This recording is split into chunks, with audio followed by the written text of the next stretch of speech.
Bom, gente, vamos lá para produtos de beleza que toda mulher usava nos anos 80.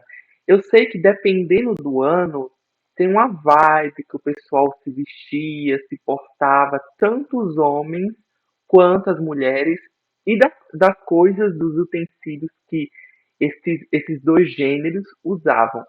Mas hoje a gente vai se aprofundar um pouquinho mais neste universo feminino, que eu amo de paixão, e a gente vai descobrir os produtos de beleza que toda mulher usava. Eu colocaria que a maioria das mulheres usava nos anos 80. Vamos descobrir.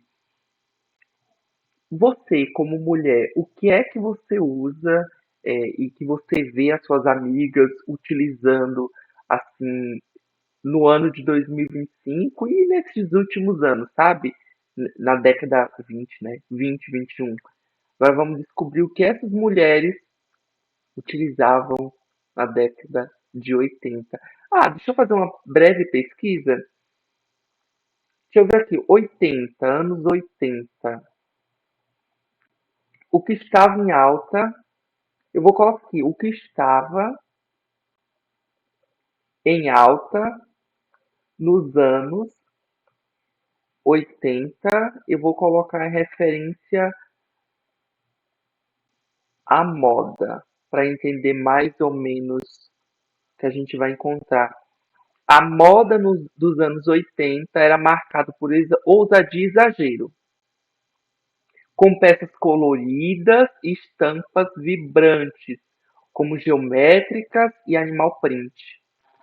Ah, eu conheço um pouquinho, assim, vendo pela internet, alguns países, e eu vejo que os africanos, principalmente as mulheres africanas, amam a roupa colorida, com muita estampa, tipo essa que as mulheres usavam aqui nos anos 80.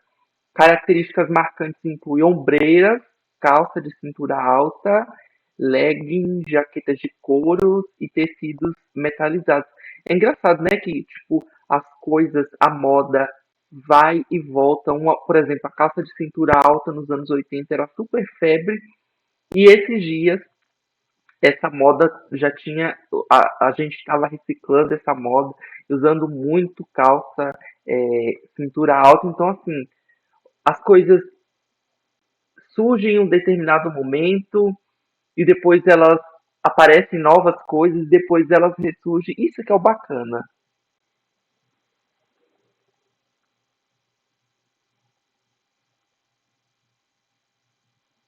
dos bron- Na década de 80, beleza era sinônimo de corpo bronzeado, volume no cabelo e muito, mas muito perfume no ar. Era o tempo dos batons de melancia, dos bronzeadores sem filtro e maquiagem que durava 24 horas. Hoje a gente vai abrir essa gaveta da memória e relembrar os produtos de beleza que marcaram a vida de toda mulher dos anos 80. Prepare-se, porque esse vídeo vai despertar lembranças que estavam guardadas no fundo do armário do banheiro. Quando a gente pensa nos anos 80, é impossível não lembrar do cuidado com os cabelos. Afinal, em qualquer época da história, eles sempre foram a moldura do rosto das mulheres. Para começar, o shampoo de ovo da Colorama era figurinha carimbada no banheiro. Baratinho, cheiroso e eficiente, do jeitinho que a gente gosta. Já o Vital Ervas tinha um ar mais sofisticado. Custava um pouco mais, mas compensava com aquele perfume de ervas frescas que grudava nos fios. Outro queridinho da época era o Eu shampoo. sei que tem um shampoo que faz um tempão que eu via que minha mãe usava, ela comprou algumas vezes, eu também usei na época, a minha irmã usou, que estava em alta e parece que ele meio que saiu das prateleiras, que era o Neutrogena. Tinha o shampoo, o condicionador e a máscara de hidratação. Mas a minha mãe sempre comprava o shampoo ou então o condicionador. Então é um produto assim que me vem à memória e que eu usei por um tempo e agora provável que a gente encontre em algum lugar, mas ele meio que saiu das prateleiras. Em gel da Aquamarine. Quem usou lembra bem. Ele tinha textura gelatinosa e dava aquela sensação geladinha e refrescante no couro cabeludo. E se hoje todo mundo corre atrás de fórmula milagrosa para fortalecer o cabelo, lá nos anos 80 o segredo era o famoso shampoo de alho. Meu Deus, o cheiro de tempero invadia o banheiro e grudava nos fios por dias. Mas muita gente jurava que funcionava mesmo. E tem coisa que basta abrir a tampa para fazer a memória voltar. Neutrox e Amasterol, por exemplo, eram os cremes para pentear que quase toda mulher tinha em casa. Desembaraçavam instantaneamente os fios. Eles existem até hoje, mas há 40 anos eram campeões de venda. Para hidratar a cabeleira, o ritual caseiro envolvia os famosos coquetéis de frutas.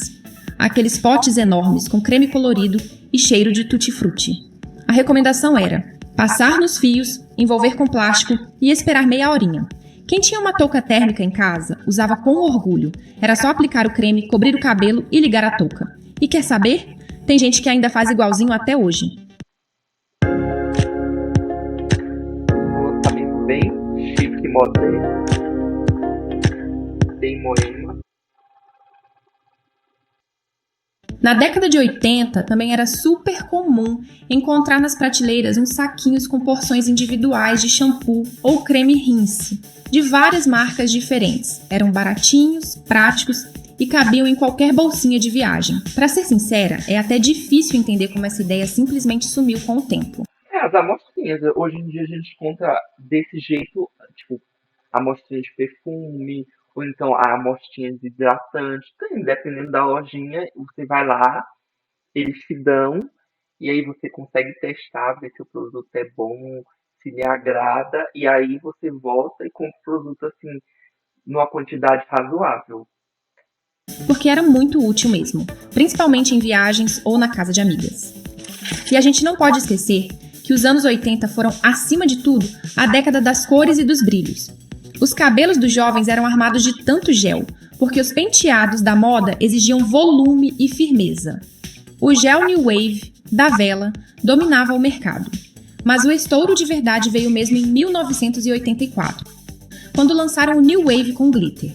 Aí foi uma febre. O cabelo brilhava de longe, chamava atenção na balada, na escola, na rua, virou tendência. Gente, esse produto que ela tá falando é um produto numa época que eu, eu acredito que eu tava ainda na imaginação da cabeça da minha mãe, porque eu nasci nos anos 2000.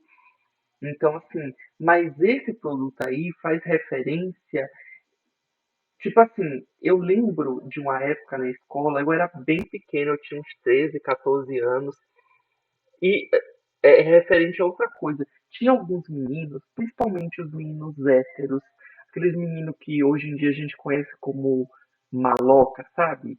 Tem toda aquela pose de, sabe? Você sabe que se você mexer comigo, pode acontecer coisas. Então, esses meninos que usavam aquele short da Ciclone, aquela sandália Kenny, tinha alguns deles que, tipo assim, enchiam o cabelo de glitter e foi uma moda por algum tempo. Talvez foi na cidade onde eu morava, ou pode ser que isso tenha se expandido para outras cidades. Mas eu queria entender se isso aconteceu na escola de vocês, se vocês já conheceram algum menino, principalmente os meninos héteros, eles amavam. Tinha um que eu lembro exatamente, ele enchia o cabelo dele de glitter e ele assim ia para a escola e se sentia mesmo, se sentia chavoso e que estava arrasando. E realmente ficava bem bonito, bem brilhante. E é uma moda que surgiu, pode ser que tenha a ver com isso daqui. Em todo lugar. Mas se teve uma mania de beleza que ultrapassou décadas, foi o famoso truque do anticoncepcional no shampoo. Sim, você não leu errado. Bastava amassar as pílulas, misturar no frasco do seu shampoo preferido e pronto. A promessa era de crescimento acelerado, 5 centímetros ou mais por mês.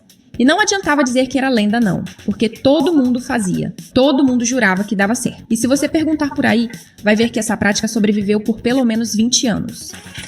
Ainda falando sobre os cabelos, foi lá pelos anos 80 também, que surgiu um produto revolucionário chamado tioglicolato de amônio. A novidade era que ele servia tanto para alisar quanto para cachear os fios. E isso, naquela época, era quase mágico. Mas como o visual da vez era aquele cabelo bem volumoso, cheio de presença, a maioria das mulheres usava o tioglicolato justamente para criar cachos exagerados. E tudo isso era feito com a ajuda de um aparelho cheio de rolinhos chamado bigudis. O nome do processo era permanente. E se você foi dessa época, sabe muito bem do que estou falando. Nos anos 80, quanto mais bronzeada a pele, melhor. A moda era pegar sol o máximo possível, porque exibir aquele bronze intenso era o padrão de beleza da época. Só que ninguém falava em protetor solar. O que fazia sucesso mesmo eram os famosos bronzeadores. Isso mesmo, a gente praticamente pagava para ficar queimada de sol, o oposto do que fazemos hoje. Os mais usados eram os bronzeadores à base.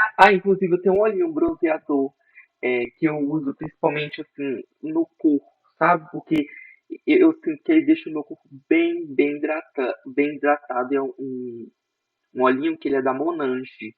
Praias era também um dos Muito bom. preferidos.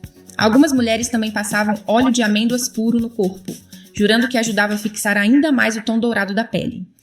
Mas se o corpo vivia exposto ao sol, o rosto merecia um cuidado especial. Para remover a maquiagem, as mulheres usavam o tradicional leite de rosas, que, aliás, continua firme e forte até hoje. Esse é famoso. Eu lembro, faz alguns anos, poucos anos, que eu ia na casa das minhas primas e acontecia o quê? Eu encontrava elas lá no quarto, tipo, limpando o rosto para sair com esse óleo de rosas, com essa mesma embalagem que mostrou. Esse creminho da Nivea também, incrível. Inclusive, esses dias aí atrás eu comprei esse potinho, utilizei todo. Eu amo o creme da Nivea. Pra falar a verdade, creme de rosto Nivea, eu uso faz tempo. Eu compro sempre da Nivea para passar no rosto. E no corpo, normalmente é Monange ou alguma outra marca, mas da Nivea é o que eu sempre uso no rosto. Do que o famoso batom moranguinho. Ele funcionava quase como um gloss. Não coloria de verdade, mas deixava os lábios com brilho, volume e aquele cheirinho doce que se tornou o preferido das adolescentes. Mas se a ideia era sair à noite e ainda garantir um beijo sem perder a maquiagem, o preferido era o batom mágico verde. Ele era literalmente verde, mas ao passar nos lábios, mudava de cor e fixava de um jeito impressionante. Agora, se tem um batom que realmente virou É febre, basicamente a tecnologia que as marcas de maquiagem usam hoje em dia, tipo nos batons que você coloca e meio que vai se adaptando ao pH da sua pele, da sua boca e vai ficando de uma cozinha natural. entre as adolescentes foi o batom de melancia da linha Encore, também da Avon. Ele tinha um vermelho vibrante, intenso, que deixava os lábios bem marcados e com um ar mais ousado. A cara dos anos 80. Nessa época, na verdade, as maquiagens para o rosto mais populares vinham quase sempre da Avon, mas foi no final da década que uma verdadeira mudança começou a tomar conta das penteadeiras das adolescentes brasileiras. Os famosos estojos de maquiagem do Paraguai. Eles vinham com Gente, essa maquiagem. Eu, inclusive, tenho uma paletinha dessa de sombra que eu comprei na internet, que eu tava precisando. Me deu na cabeça que eu queria um espelho. Que eu queria, quando eu saio, normalmente eu preciso de um espelho para estar sempre me olhando, para ver se está tudo no lugar. E aí, eu tava pensando em comprar espelhos, mas só que essa maquiagem aqui tava mais barata. Então pensei, já leva a maquiagem e já vem com o espelho. Aí eu comprei e o espelho é ótimo. É, eu lembro muito, eu lembro também quando eu era pequeno, tinha uma amiguinha minha que tinha esse estojinho de maquiagem. É super bacana e divertido para as crianças. tudo arrumado em caixinhas coloridas que pareciam tesouros. Os tons eram fortes e marcantes, assim como toda a década. Quanto mais brilho, melhor. Esses estojos se tornaram um verdadeiro símbolo da adolescência da época. Nos anos 80, se você quer saber, ainda era muito comum o uso de talco.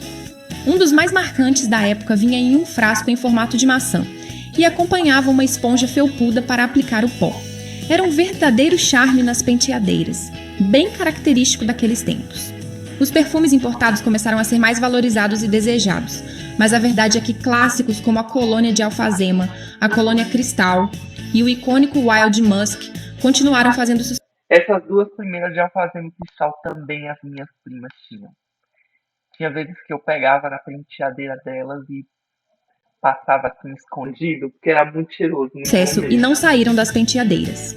O Boticário, que havia sido inaugurado em 77, lançou em 80 um perfume que se tornaria inesquecível, o Tati. Apesar de ser considerado um pouco caro na época, ele logo virou febre entre as mulheres e ficou conhecido como o cheiro da mulher oitentista. Dizem que até hoje o Tati está entre os perfumes mais vendidos da marca, provando que algumas memórias são mesmo eternas. Se você usou algum desses produtos, conta pra gente nos comentários. E se esquecemos de algum produto que deveria estar na lista, avise-nos. Quem sabe não fazemos a parte 2 desse tema. Gente, e é isso, né? Você se identificou, lembrou de algum produto que você viu no vídeo, na reação de hoje? Me conta nos comentários que eu quero saber. Tem algumas coisas que eles mostram aí, como eu falei para vocês, que eu me recordo da minha infância, das minhas primas usando. Eu tenho certeza que tem pessoas que podem ter mais idade, vivido mais, que provavelmente reconhece a maioria desses produtos.